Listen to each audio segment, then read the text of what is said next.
This is an Ellis Mowers and More small engine repair.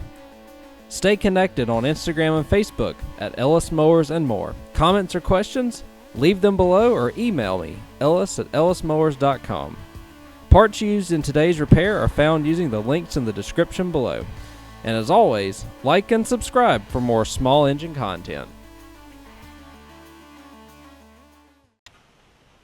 On today's small engine repair video, we're going to be working on this Echo PB580T backpack blower. Similar issue to that 125B Husqvarna blower that I did a few videos back. It has an issue with the bad ignition coil. What it'll do is it'll start, run good. Once it gets warmed up, it just shuts off. Just nothing. Won't start back. You hook the spark tester to it when it's warm. You may see a little bit of spark and it may run briefly, but then it just pops right off. So we got an ignition coil here for it. We're going to swap it out. If you have an issue like this is probably going to be your fix. I know some of these leaf blowers, I don't know if the Echoes are really bad about it, but they love eating up ignition coils. So that's one thing that's going on with this one at least. It's eating one ignition coil, and we're going to see if the ignition coil fixes it. That should, for my diagnosis. So let's go ahead and get started on it. So we got to start by taking off this black plastic cover on the back here. This is a T27, and we have a few of these screws to get off. That one's really long. Really long one goes on the bottom right when you're looking back at the machine. Got a couple of short ones at the top. The fourth one is down here underneath the pull rope. And should that get us off? Maybe not. Might have to take the pull rope off too. Let's see. What am I missing here? Oh, we got one at the very bottom down here.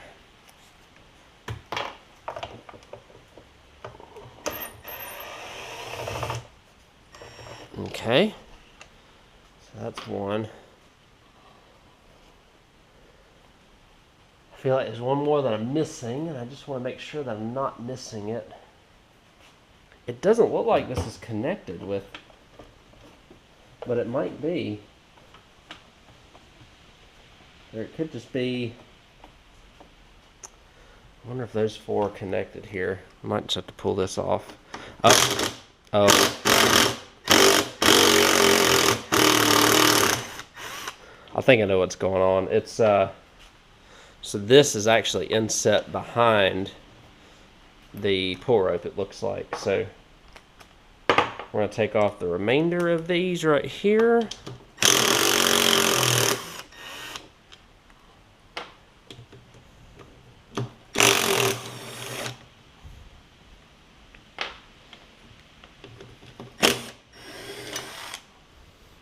Yeah, that's what it was. Everything was inset.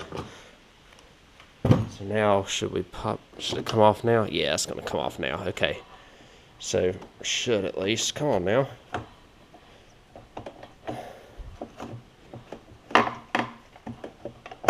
There we are. It's a little stubborn at the top here for some reason.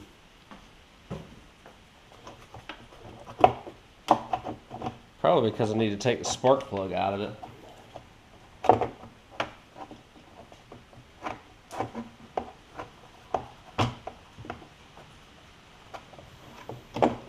There we are. It would help to take the spark plug out, but I went the hard way on it.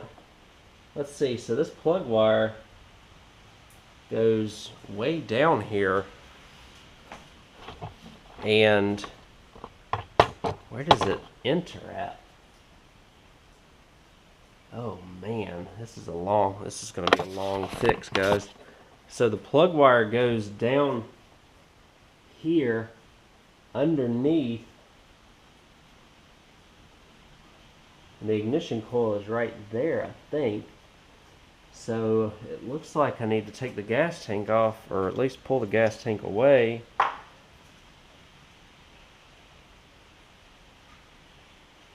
to get to this. Is that a plastic cover? It kind of looks like a plastic cover. But here's what I'm looking at. I was not expecting it to be this bad. But the all the screws and stuff are right here to get to it. I need to take the gas tank off of it in order to get to it. So how is that going to work? Looks like we have bolts at the bottom down here, which we've got to take off.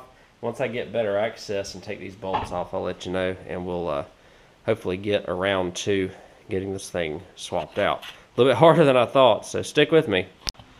So there are 4 bolts that get this tank bracket off that goes right here. Now, we should have access to, I believe we can just take this bolt off and this bolt off and get the ignition coil, get access to the ignition coil. So let's try.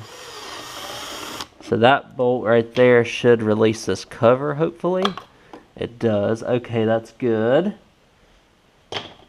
This bolt right, that's a ground bolt, so I don't know if I have to pull that or not. But here's a ground wire.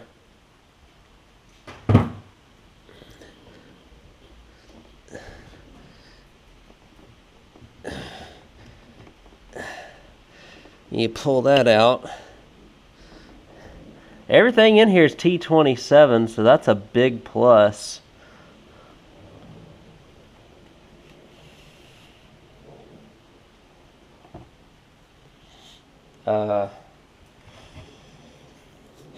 So we'll take this bolt off,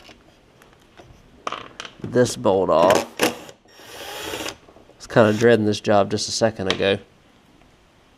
Sometimes I don't look at videos before I do them just to see if I can do them myself, so I learn. So that's one of the things I've done here. So I'm going to disconnect. Let's see. So that's a ground wire right there. That does not come with it. So we're going to have to reroute everything. And take this ground wire off. That way we can just pull it around as good as we can. So that's a ground wire. So that only goes around that bottom piece right there. I can pull this out. Somebody said you got to disconnect the spark plug boot in order to get this out, but I'm not seeing that yet. No, we didn't have to do that. So here's the old ignition coil. Looks to be in okay shape. We've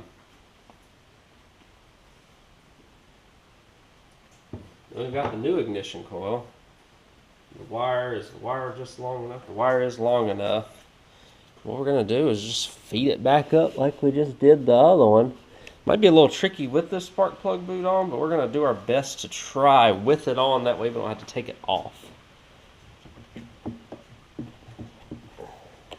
Oh, that was easy. I did read somewhere you had to take the spark plug boot off. That is not the case. Not the case. The only thing is it doesn't have this sleeve. This one doesn't have the sleeve all the way up like the other one did. We'll take the plug off before we get it back on. But it went in like this. And the one I got actually gives you a business card to gap this thing with. Now, I'm probably not going to use it. I'm just going to, a lot of times I eyeball it, and I can get it right on the money since I've done a few of these. If you are doing this for the first time or something along those lines, you might want to use that business card and just slide it in there. And then you can slide it back out whenever you get done. So, let me put you over here because I do need a little bit of room to work. So,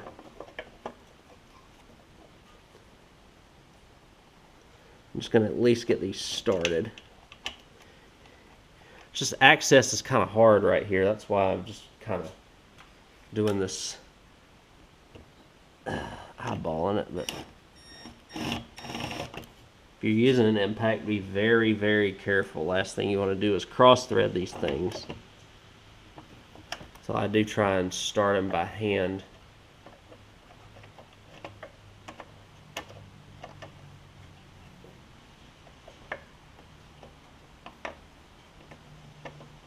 Alright, we just got it started. Perfect.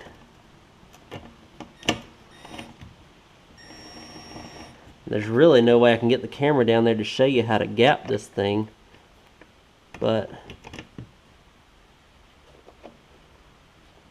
because even the I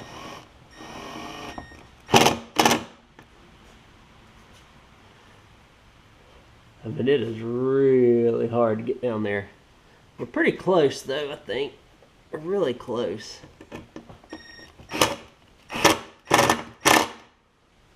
I'm going to double check it with my flashlight.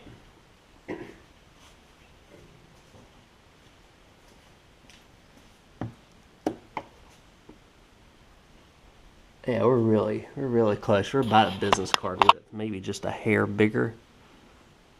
I don't know if you can see that between the flywheel and the ignition coil there.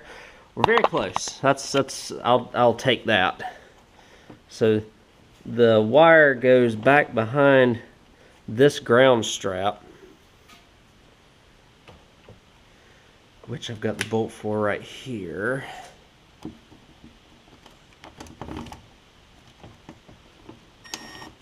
It's actually not the bolt for that, excuse me.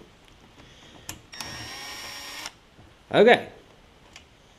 So, look at this cover bolt right here. I've got one that's a little bit longer somewhere that I just took off. Sometimes you have to find it. There it is. Doing my best to show this from start to finish, guys.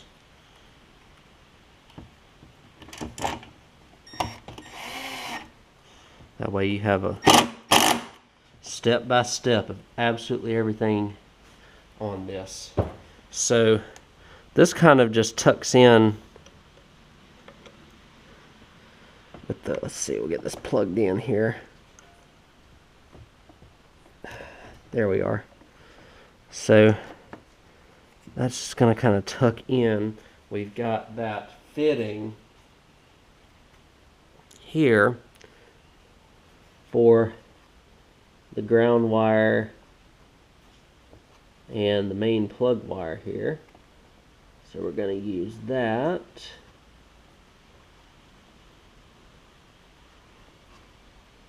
I'm going to put that on the inside. Hopefully you can see without the light, it's kind of getting in the way.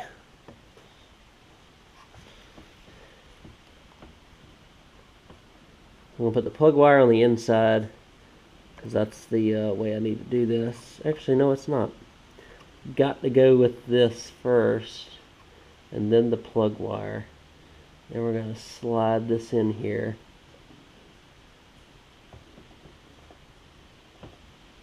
Or the coil wire. The coil wire second, the plug wire first.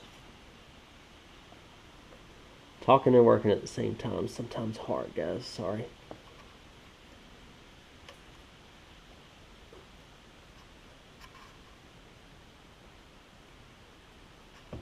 So we're going to put that in right there. That should do what we need it to do. And then slap our cover back on here.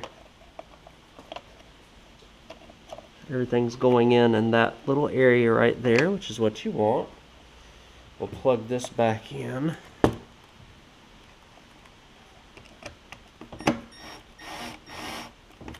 Make sure everything is going in like it's supposed to here, yeah? No, it's not. That cover on the top there isn't going in like it's supposed to. Let's do that. Come on now.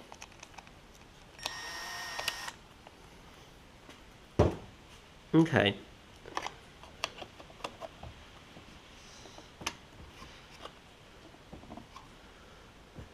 Now we're good. Y'all hanging with me still? step by step. Here we go. That's going to tuck in right there along with the ground wire. We're not going to plug it in up top yet. Next order of business is put the tank back on. So the tank can slide back into place here in just a second, actually. So this is going to go, that's a rubber bumper that goes up like that.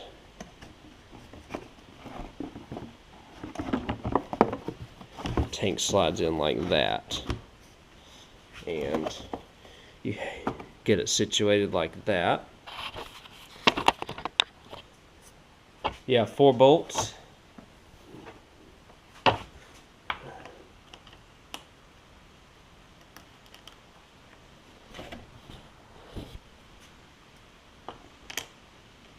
On the bottom.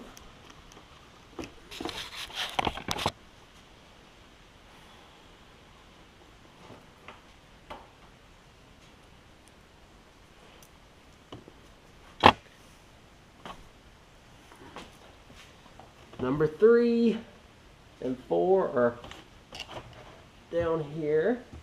I have to pull the blower out a little bit in order to get to them.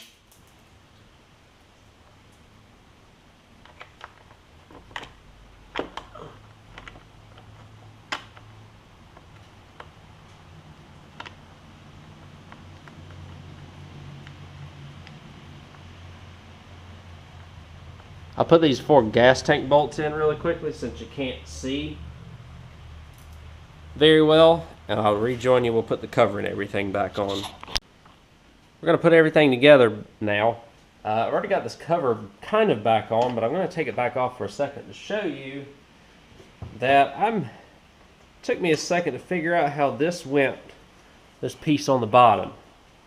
Now I've got it figured out. It goes on like that, and what you do, you take your screw and screw it in. So there's a little rubber bumper on the bottom and then a couple little tabs at the top. Those tabs go on the inside, and then you have your screw goes in like so.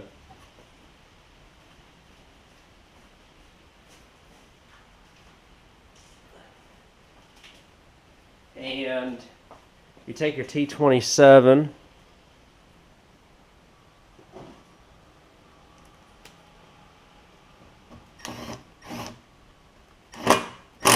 put it in like that.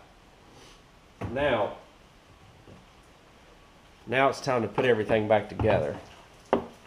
Took me a second to sort all that out, guys. I had to go back and rewatch my video.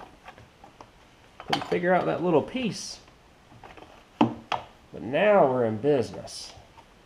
So now we'll slide everything back on the way that it's supposed to be. And remember, we had 3 short and 1 long bolt.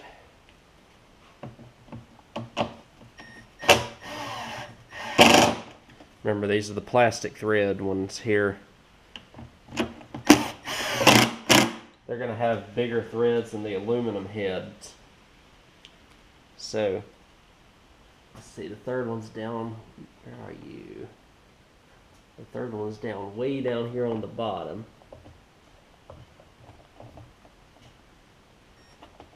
And I need my extension again for this. But the fourth one,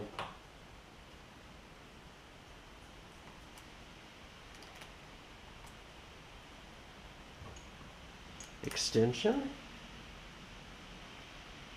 for both of these, actually. The third one's on the side over here alongside the fourth one. The long one's the one that goes right in here. The others are about the same size.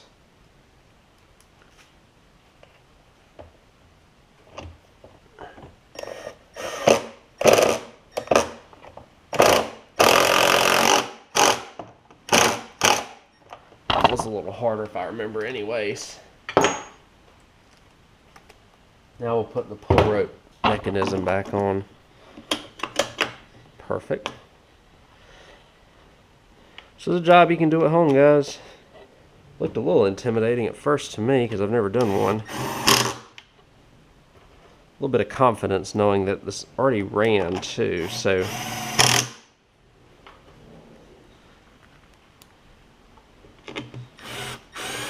And I did all the pre-tests and whatnot, and I was very confident that it's the ignition coil that went out, so. And I'll have that part in the description below. Just click that link, that'll get you an ignition coil for your PB580T.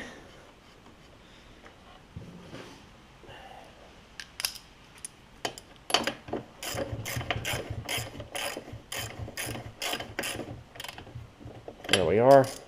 Plug the wire in. Boom. So we'll get it down. I will see if it'll crank up and run for us. Well, let's see what happens. We'll prime it a few times.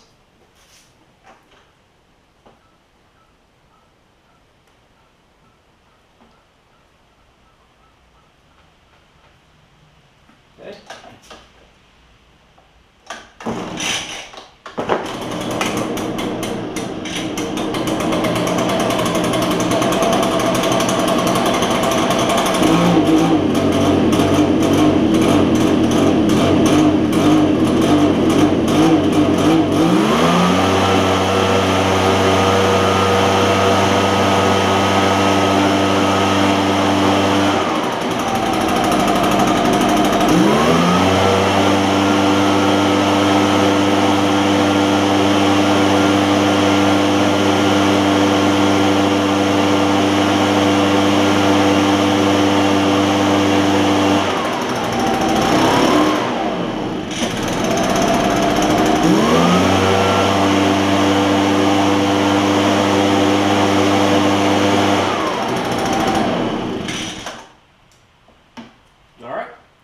So obviously we got to run it for a little while, but we have successfully replaced the ignition coil.